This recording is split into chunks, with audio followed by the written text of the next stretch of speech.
Hello, everyone, and welcome to StarCityGames.com Dallas Open Semifinals. Cedric Phillips, Todd Anderson here in the booth, Nick Miller down there in the feature match area. Gonna get our match in front of you underway here as we're gonna focus our attention on the Grixis Delver here and legacy of our team constructed open between Chad Harney and Tan and Grace. But we've got other matches, of course, in Red-Black Vengevine in the hands of Joe Stempo against Ross Merriam playing humans, and then John Philip Whetstone on Mono Red Aggro against Black-Blue Midrange in the hands of Brennan DeCandio. But as I mentioned, we focus our attention on Harney and Grace, as Tan and Grace is the only member of Team BCW without a SCG Tour Open win. He wants one desperately, and they were so close in Baltimore earlier this year where this team of Grace, Merriam, and DeCandio, they are close once again, and we'll see if they can get the job done here as a Lightning Bolt's going to go after a Delver of Secrets. We might see a Wasteland take care of a Volcanic Island here in just a moment, folks. So that's an interesting play from Harney. He's actually giving Tannen the option to use Daze to save his land. I actually like, just if you're going to be Wastelanding this turn, Wasteland before you even bother casting the Lightning Bolt. That way they don't have the option to Daze and make sure that they have a land next turn. Grace will draw a card. He'll play a Wasteland. He'll Wasteland back. He says, you want to Wasteland me? I'll Wasteland you. Let's see who's actually got any lands around here. A basic island? Pardon me? Yeah, it's not the greatest here because it doesn't cast like Gurmag Angler or Lightning Bolt or Young Pyromancer, but at the same time, it can't get hit with a Wasteland. And there's a Ponder from Tan and Grace. I think it's also important to have that card in your deck against Blood Moon strategies. Ooh, there's a Daze. So these players doing what Delver matchups generally look like. I think I'm going to see a Wasteland here in just a moment. Yes, kaboom. Yeah, Wasteland here, a big factor from both sides of the table. If Tannen doesn't have another land, this could end before it even begins. Well, Tan and Grace does not have another land. Now there's a Delver of Secrets. Grace will draw a card, picked up a Ponder. Looks like he whiffed again. He'll have to be maybe discard, not just yet. So we go back over to Harney. Take a look, does not reveal an instant or sorcery. So it's just a Delver of Secrets at the moment. Could transform, of course, into Insectile Aberration. Yeah, both players really light on mana here, but Chad Harney hugely advantaged with a threat on the battlefield and a basic land that can't be hit with Wasteland. Thoughtseize will go to the graveyard. Checking will Harney for a transformation. It will not happen. He'll attack for one yet again. And now here's another Delver of Secrets. We might see a Force of Will here from Grace. I think he has to. Like, you could get blown out by a Daze here, but if the Delver sticks, you have nothing going on. You need to do something. There is Daze. Grace draws. Looks like he misses again. If these transform, ooh, he faded it. Another Wasteland there for Chad Harney, however. Yeah, if these ever flip, Tannen's just stone dead. Especially if he doesn't draw a land right now. Oh, he drew one. I think he may have drawn a Delta. Yeah, I think he also has, I guess it was a Pyromancer. I thought he might have a Lightning Bolt, so he's still in a lot of trouble. There is Pluto Delta. Harney also drew a Wasteland last turn. He sure did. So Grace's next land is likely dead unless he searches for his basic island, which he won't. He'll get a Volcanic Island. Now, I know Wasteland mirrors can be gross sometimes. This is definitely a you're seeing it on display here, how powerful that card is in fair Wasteland v. Wasteland matchups. However, it was significantly worse when Deathrite Shaman was in the format. Oh, yeah. Because if you led with Deathrite and your opponent was going to Wasteland you, it was just awful. Yeah, and if you were the anymore. Deathrite Shaman player who also Wastelanded, the game ended on the spot. Yeah. Insectile Aberrations are now on the battlefield. Wasteland's going to take care of that Volcanic Island, and now we may be done, especially because the reveal there was a Spell Pierce. Spell Pierce can counter the next spell for Tan and Grace. Yeah, he has a black source here, but it looks like he still has no way to interact with Insectile Aberration.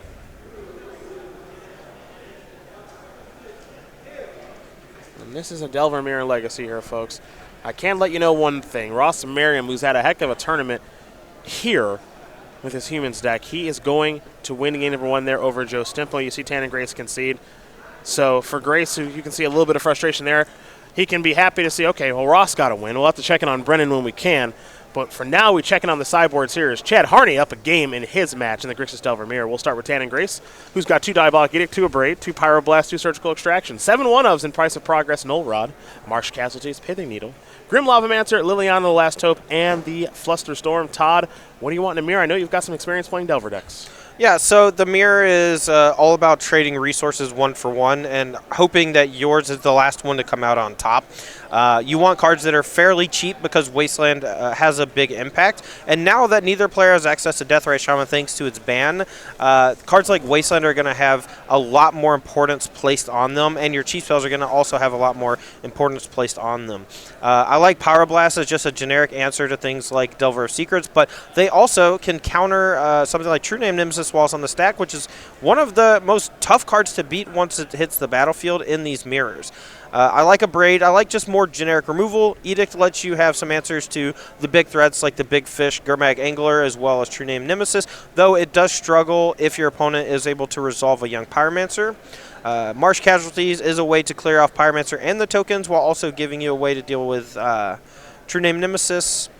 I like boarding out Force Wills. I think Force Will is pretty bad in the mirror match, even though it can stop a Big Fish or a True Name Nemesis, who I guess is a medium fish, right? He's a merfolk. I call it a medium fish. There you go. Okay. Not a real big fish, medium fish. Even though Force Will can help you win the fights over the big creatures, a 2-for-1 disadvantage is not something you want in these matchups. You just want to bring in cards that can answer a number of threats, and you see Grim Lavamancer Liliana also can do that as well. Other side of things here for Chad Harney, 2 Power Blast, 2 Surgical Extraction, 2 Abrade, 2 Diabolic Edict. He's also got 7-1 of. Some of them may look familiar. 1 Null Rod, 1 Flusterstorm, a Dreaded Knight of Price of Progress, a Liliana Last Hope, March Casualties, and a card that Tannen doesn't have that he could lose to here in Bitter Blossom. Yeah, I really like the Bitter Blossom for the mirror matches or any grindy match. If you're able to play that on turn 2 and protect it, not only does it just brick wall something like a Gurmag Angler for the rest of the game, but it also gives you a recurring threat that spot removal doesn't really do anything against. It can check an opposing Young Pyromancer without you having to play a bunch of instants and sorceries, and it just gives you a powerful threat that your opponent has a tough time interacting with. Other than that, everything basically stands the same that I talked about with Tannen. You just want cards that are good at answering 1-for-1 on all these really tough-to-beat threats. Well, these players are going to shuffle up here and get ready for game number 2. While they do that, we want to let you know where the SCG Tour is headed for the rest of 2018. Right now, we are in Dallas, Texas. Next weekend, we're headed to Baltimore, beautiful Charm City, where Patrick Sullivan and Nick Miller and myself, along with the rest of the SCG Tour crew, are going to be bringing you a Modern main event, and that means coverage of Modern as well. Take a little break before we head to Syracuse for some more Modern action. Then we'll do a little team open. Not that weekend, pardon me. Baltimore will be Legacy. Then we'll do a team open in Columbus. That'll be the Guilds of Ravnica release weekend team open. Celebrate that new set. Should be a lot of fun for Magic. Then Philadelphia for some more team action. Dallas will be back here for Modern October 20th and the 21st. Charlotte for Modern October 27th and the 28th. Regional Championships. Go to starcitygames.com/regionals for more information soon enough. Vegas, where Todd, we know you'll be, quote, throwing dice, unquote. I mean, I know it has it on camera, but I plead the 5th. Okay, perfect. November 17th and the 18th. I'm sure no one's already made a Twitch highlight of that. Baltimore, December 1st and the 2nd for Modern Open. And then Season 2 Invitational Weekend, December 7th through the 9th. Modern Standard with a Modern Top 8. Of course, we got to talk playmats very quickly here, so we will. Siege Gang Commander from Dominaria for all of our Standard Open and Classic players. Alana War Elves for all of our Modern Open and Classic players. And then Wizards Lightning for all of our Legacy Open and Classic players. Free exclusive playmats here for Season 2 of the SCG Tour for those who play in Opens Classics or purchase that Infinite Challenge package. Go.starcitygames.com/schedule to find out That's exactly not how you say that word. Where we are going and when we are going there. As we get ready here for game number 2 of the Grixis Delver Mirror between Chad Harney and Tannen Grace. You see the scoreboard. Ross, he won his first game against Joe, and then Brennan, he won game number 1 against John Philip Whetstone. So the team of Grace, Merriam, and DeCandio currently ahead, looking to successfully get Tannen Grace a trophy.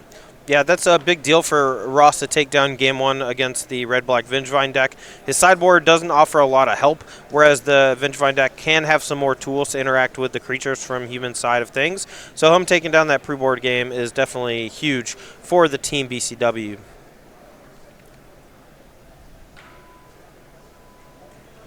You know, Brendan DeCandio's matchup against Mono-Red Aggro is not easy either. I know that I picked him to win the matchup, but you can get steamrolled sometimes. I would not be surprised to see John Philip Whetstone just obliterate DeCandio when he's on the play in Game 2. And then we'll have a really close Game 3. Maybe we can watch it if Tannen ends up losing this game.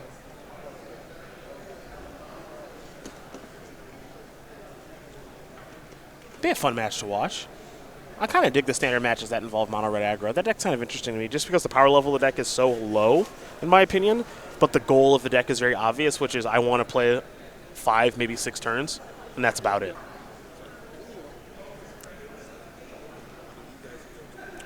Volcanic Island, Delver of Secrets. Get things started here for Tan and Grace. Yep. Chad has an option here to either Lightning Bolt main phase, Lightning Bolt at some point on Tannen's turn, or to just play a Delver of Secrets of his own. You want to play around days as much as possible, but when you're on the draw, it becomes a little bit harder to do exactly that. It's actually going to be a Pyroblast here. No, and that's a reasonable play. He might want to save Lightning Bolt to take care of Young Pyromancer next turn, a card that could get out of control, and you need to make sure you use the right removal spells to handle the right threats in this matchup. So Chad Harney will take care of the Delver of Secrets. We'll head back over to Tan and Grace. Is it a Wasteland party once again? As far as I can tell, neither player has access to Wasteland as of yet. Well, there's Young Pyromancer at the top. This is exactly what you were talking about. You got to use the right removal spell for the right cards. Now you see in Chad Harney's hand, he does have access to Daze. Daze is going to resolve, so we're going to head back. Excuse me, Young Pyromancer is going to resolve. Daze will not be cast. As we head back over to Chad Harney, who does have that Lightning Bolt in hand. He'll play an Underground Sea. Now he'll fire off the bolt. I love this sequencing from Chad. He obviously knows what he's doing in these Grixis mirrors, and that's why he's here in the top 4. There is a Delver of Secrets. That will resolve. We head back over to Tan and Grace. Grace will draw a card here. Thus far, Grace's attempts have not really led him anywhere. So this Edict does check the Delver pretty well, and he has the land to play around Daze. However, that is a really potent card if your opponent finishes with something like Gurmag Angler or True Name Nemesis in a few turns. So you have to be careful. Like I said, you need to use the right removal spells on the right creatures. And it could be important for Tanner here to play something like a Ponder, even maybe Brainstorm, to find a different answer for Delver. It's kind of interesting because I think he might be just going for True Name Nemesis and saying, I dare you to have a Daze here. And as we know, Chad has at least one, potentially 2 in his hand. Yeah, he actually hit his Daze very well here. He had the option to just delve Young Pyromancer, so Tannen thought, you know, it's safe to go for it here. And he ended up getting max punished. And now here's a Preordain. So Chad Harney, a name that we don't know all that well in the SCG Tour, we're starting to. He's no random here. You can definitely tell that he knows how to play Grixis Delver. There is Bitter Blossom. That one's gonna be without that Young Pyromancer or the True Name Nemesis. This game might just be a runaway. Bad. Yeah, this is looking really bad here for Tan and Grace. We'll head back over to Grace. Looks like he picked up a copy of Wasteland a little late to the party. Yeah, Wasteland would have been pretty nice last turn alongside like a Diabolic Edict to take care of the Delver. But now, after going for the True Name and having it hit with a Daze, he's just in a lot of trouble. And Diabolic Edict looks horrible right now for Tan and Grace, so he's kind of got to cast it now to take care of the Insectile Aberration. Yep, and he's going to have to try to race this Bitter Blossom in one way or another, but he's going to have trouble doing it without any actual pressure on the battlefield. Neither deck really has a good way to gain life, I don't believe. So the Bitter Blossom occasionally becomes a liability as the game progresses. You know, things like Lightning Bolt can sometimes steal it out of nowhere. You know all about Bitter Blossom and Fairies and in the old Fairies decks back in Standard. Sometimes things go the wrong way. They do. Sometimes things certainly do go the wrong way, especially when you're trying to race them. Now, one way for Grace to be able to do that, of course, is to get a large creature on the battlefield. Gurmag Angler could be one. Even though, of course, Bitter Blossom can block it for a long time. Maybe if you kill one of the fairy tokens, you get a 5 points of damage in, then you can have Bitter Blossom kill them. But the key to the puzzle is True Name Nemesis. Yeah, being unblockable effectively is a very big deal against Bitter Blossom. However, Tannen, I think, only has 2 in his 75, and he's already gone through 1. Now there is a Ponder. Looks like Chad Harney is going to shuffle. Chad Harney is certainly ahead right now, but things can certainly change quickly in mirror matches, especially this one. Harney also has more cards in hand than Tan and Grace, and he's got another card coming. Yeah, but he doesn't have another land yet, which is why you saw him shuffle on Ponder. And it doesn't look like he picked one up either. No, he's looking for more lands to be able to cast his own True Name Nemesis, but until he finds land number 2, oh, baby! And I think Tannen actually drew that True Name. There we go. He did. That's what he needed to find to be able to win this game, and it looks like he just found it. And he will pass the turn back over to Chad Harney. Huge draw there for Tan and Grace. Bitter Blossom will bring another Aurillax Fairy token on the battlefield, but in a game where Chad Harney had a commanding advantage, now he needs to find something like a Diabolic Edict or Marsh Casualties and the land to cast it. He will start by playing a Brainstorm. Brainstorm's going to resolve. 3 cards coming here for Harney. 2 will go back, and obviously he needs to find some lands, and it looks like he did find some lands in Wasteland, but that's not exactly what the doctor ordered in this spot. No, he found a bunch of lands this turn, but... you know, wow, that's a big deal too. That could just hold True Name Nemesis back. That 5 chunk is a lot. Tannen needs to find some way to be able to deal with Gurmag, or at least match it with a Gurmag of his own, so he can actually start dealing damage with that True Name Nemesis. Yeah, this is interesting here. Gurmag Angler showing up, meaning that True Name Nemesis might not be able to attack, so Grace will draw a card. He's going to start his turn off with a Preordain. Not a bad place to start, as he scries 2. Looks like he did find a Gurmag Angler of his own. These two players are going back and forth and back and forth. Grace will draw. Now, it's important to note Tannen really needs to play this Gurmag Angler before he decides to attack with True Name Nemesis, because if for some reason it doesn't resolve thanks to Force of Will or something like that, he doesn't want to leave the shields down against that opposing Gurmag Angler. Well, here is that Gurmag Angler, and that looks like it's going to resolve. Okay. Yeah, you're not going to beat the Bitter Blossom in the long run. I think you just have to chunk in for 3. You're willing to trade your Gurmag for theirs. But Bitter Blossom is looming. Well, Bitter Blossom going to bring Chad Harney down a little bit lower, 15-13 right now in favor of Grace, but this is certainly anyone's game now because that True Name Nemesis did show up. Here is the attack. You know that Grace is going to try to trade. It will work. It's 13-13 now. Wasteland in hand there for Harney. This is a True Name Nemesis of his own. Boy. And Tannen not having the answer here. It's a mirror match, sure. He really needs to find his one of Marsh casualties, or just like a string of lightning bolts to deal those last few points of damage. Otherwise, he's facing down 6 power. He can't really block. And he's at 13, as well as his opponent being at 13. Well, you did mention Marsh casualties. That would be a big draw here, as we're all tied up in our modern match. Joe Stempo able to beat Ross Merriam in game number 2. So Red, Black, Vengevine and Humans are going to a third and final game. Merriam will be on the play for that one.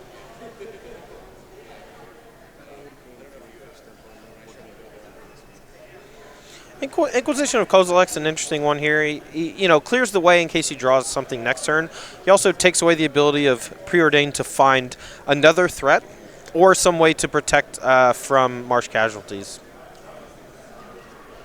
A Bitter Blossom token will be made. Down to 12. I think maybe actually even a little bit lower. Here's an attack for 6. Yeah, he should be at 8, I believe. 3 from the True Name. Or sorry, 1 from the Bitter Blossom and 3, so he should be at 9.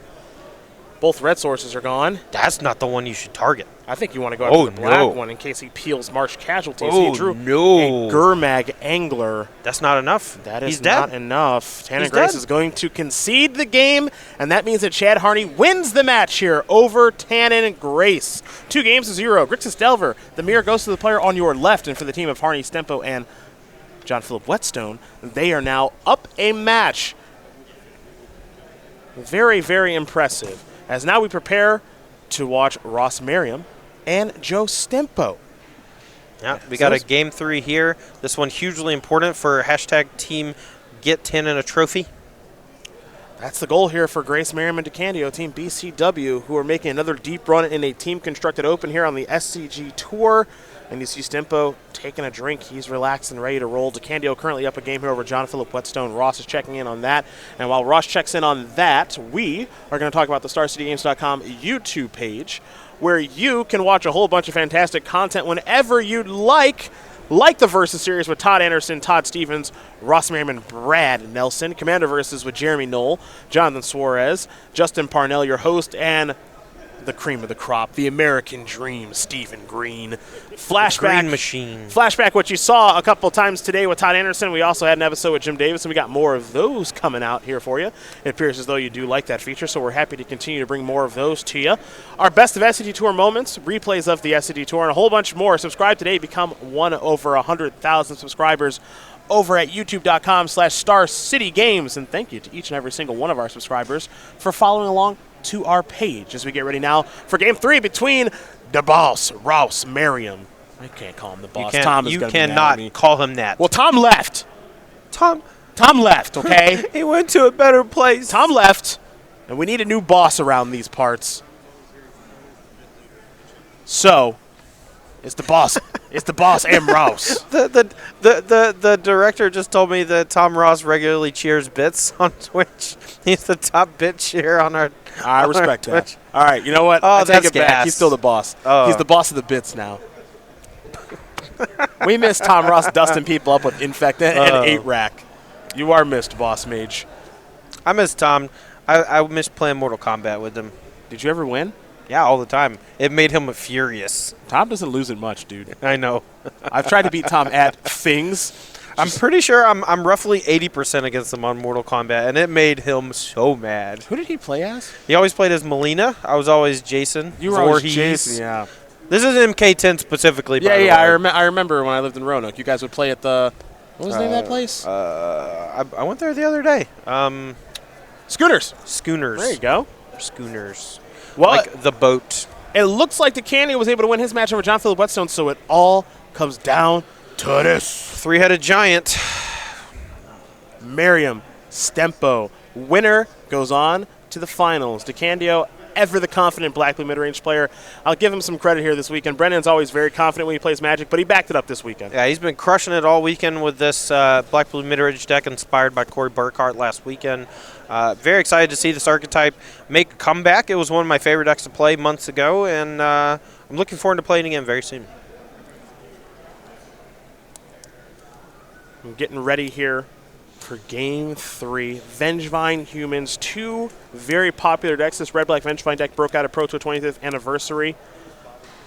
And then, of course, Humans put 2 copies into the top 4 Pro Tour 25th anniversary. Humans kind of the mainstay, Red-Black Vengevine, the new kid on the block. And I have a feeling we'll see a lot of both next week in SCG Baltimore, and hopefully we'll see you there in Charm City for a Modern Open that, if I were a betting man, which I am, at the Horseshoe in Baltimore, I'm going to Maryland Live, baby. I actually go to Maryland Live.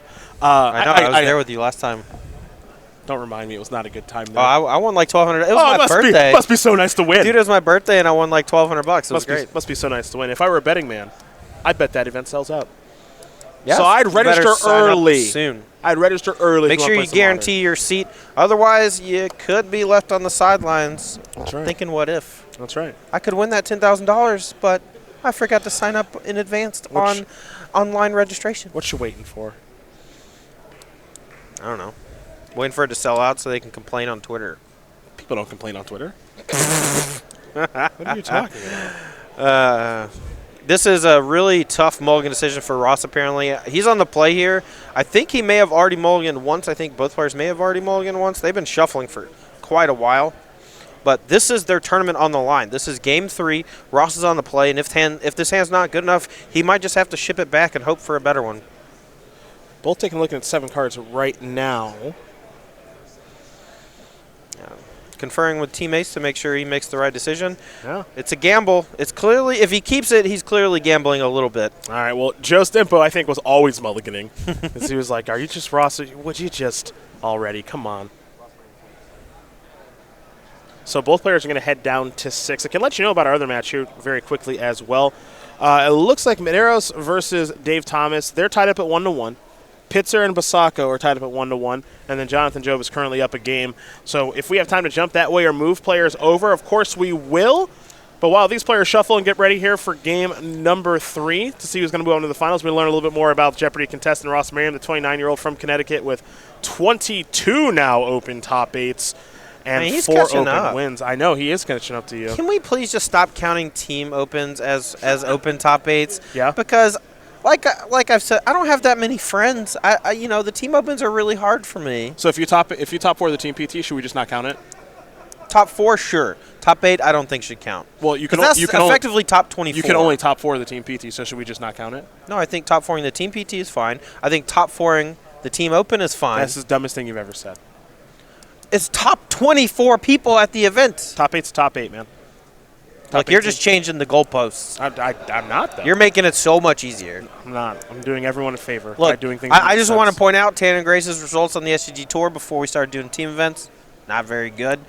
6 top 8s this year. 5 of them team events. Good for him. He found a deck that works.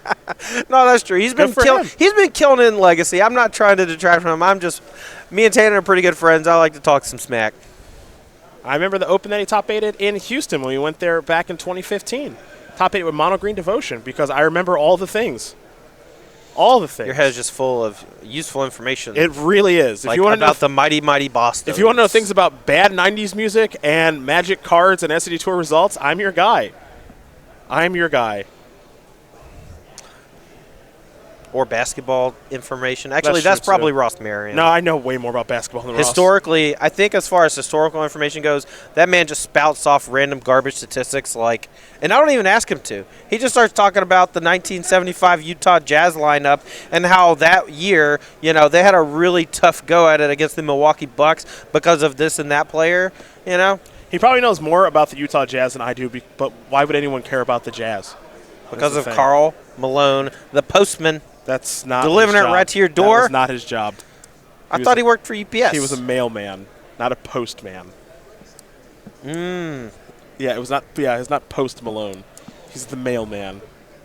You think that's where Post Malone got his name from? I'm not quite sure where he got his name, or the idea that face tattoos are a good idea, or that hair. Yeah. Post Malone, Post Malone, if you're watching, what's going on? All right, I'm going to say something that's pretty mean. This is not. You could stop yourself. You could stop yourself. He looks like he smells like a wet dish rag. I don't. Why? Why? Why?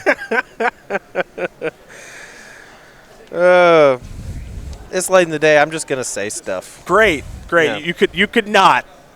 Was that too much? I don't. Well, it's already. We can't like make it disappear. It's there now in the ether. Just like Post Malone's odor. Yeah. There you go. Looks like Ross is on a mulligan of 5. Stempo on a mulligan of 6.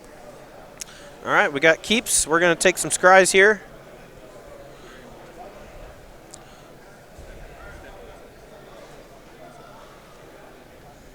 Ross is going to scry top card to the bottom. Now, cards like Militia Bugler aren't particularly great in this matchup because it's more for matchups that are kind of grindy and slow. But on a mulligan to 5, I think it would be a welcome card to find here. The 2/3 body, very relevant against the horde of zombies that are all 2/2s, as well as just finding more creatures to put on the battlefield to play defense and offense. Looks like we're going to Faithless Looting to start here for Chad Harney. If he discards some Bridge from Below here, that could be bad for Ross. I'm not positive he actually has access to one, though.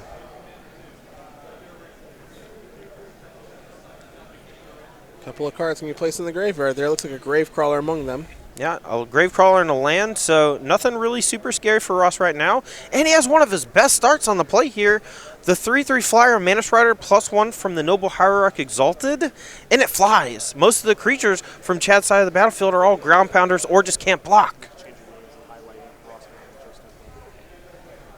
Stitcher Supplier, Walking Ballista, Grave Crawler, Hangerback Walker. Still no bridges. The card that matters the most from this red-black Vengevine deck. Blackleaf Cliffs is going to allow Stempo to bring back a Grave Crawler, and if that's all he's doing this turn, Ross has got to be thrilled. Yeah, Mana Strider plays a great job at defense and offense. Oh, well. Ooh, baby. Making it look easy now. 2 Mana Striders follow-up is a Vile pass the turn back. Ooh, that's nice. This Vengevine deck does not have a lot in the way of interaction. Stempo needs to find something like Walking Ballista to be able to take care of that Phantasmal Image, or else he could be dead here in 2 turns. Well, it looks like he does have a Walking Ballista in hand. So that's a start here for Joe, but he's got to craft a game plan here right now because his draw is not particularly explosive. Ross is on a mulligan to 5. He's going to start by attacking with Stitcher Supplier and Grave Crawler. So that's kind of the easy part in this instance. I like blocking here with the Phantasmal Image on the Grave Crawler. Yeah, free block. You don't want the Stitcher Supplier to go to the graveyard for free because that free mill 3 could find Bridge from Below or Vengevine. And if he has any sort of damage effect that could kill Phantasmal Image, it would kill it anyway because of the illusion ability. Yeah, this actually strikes me as a pretty free block here for Ross. If that thing, if that Phantasmal Image was going to die, it would die anyway. So I'm curious about. Yeah, okay. So he does block. He's going to take 1 point of damage. I really like that block there from Ross. Yeah, and we've seen time and time again this weekend this Vengevine deck. If it doesn't get Bridge from Below into the graveyard early, it doesn't really do a whole lot. It draws a bunch of things like Hangerback Walker and Walking Ballista that aren't very explosive when the deck is trying to, function on 2 lands or less. Well, we can tell you who is on to the finals, and it is the team of Dave Thomas. Yes. Brian Basoko and Jonathan Job on to the finals to play the winner of this match. And right now, it looks like it could be Team BCW that's moving on, unless Joe Stempo's got something to say about that. And he's got to do it pretty quickly. He's already at 10. His draw is not particularly explosive, and he's got to find a way to stop these Mantis Riders, plural. Yeah,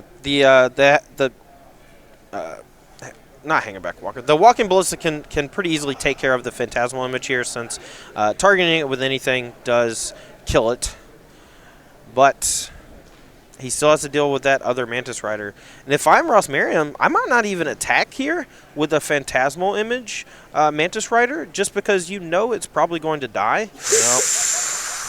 Well, now I think you attack with all 3. Oh yeah, you want to attack with all 3 now. Okay. Well, obviously you deal more damage. But if you don't attack with all 3, you give Stempo the option to draw an untapped land and then put a counter on the Walking Ballista and kill both Phantasmal Images next turn. Indeed you do, and that's why Ross did attack with all 3. Stempo is going to play an Instant Neonate. Boy, he needs to find something nice here. He's going to discard a card and draw a card. He found a bridge, but I think it's a bridge too far. I think it might be a little too late. Draw a card.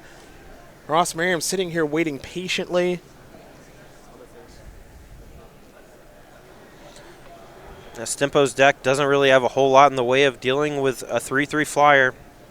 Mostly it came down to a race, and I think he lost it. It'll be a Goblin Bushwhacker, it appears. And if it is a Goblin Bushwhacker with kicker, it doesn't matter. It's a Walking Ballista that can come in, that can take care of the Phantasmal Image Mantis Rider. But you can see Stempo, he can't believe on a mulligan to 5, Merriam had turn 2 Mantis Rider, turn 3 copy it, turn 4 copy it, and there's nothing he could do to beat it. He will use this to shoot that. He'll make a zombie, of course, because of the bridge. He'll lose the bridge because of the Phantom Image going to the graveyard. Merriam's going to tick up the vial, draw his card, and, well, why not play a Thalia just to make sure nothing goes wrong? Attack there for 4, and that is going to do it. Ross Merriam going to win this match here over Joe Stempo, and that means the team of Tana Grace, done. Ross Merriam, Brendan DeCandio, they are moving on to the finals to play against David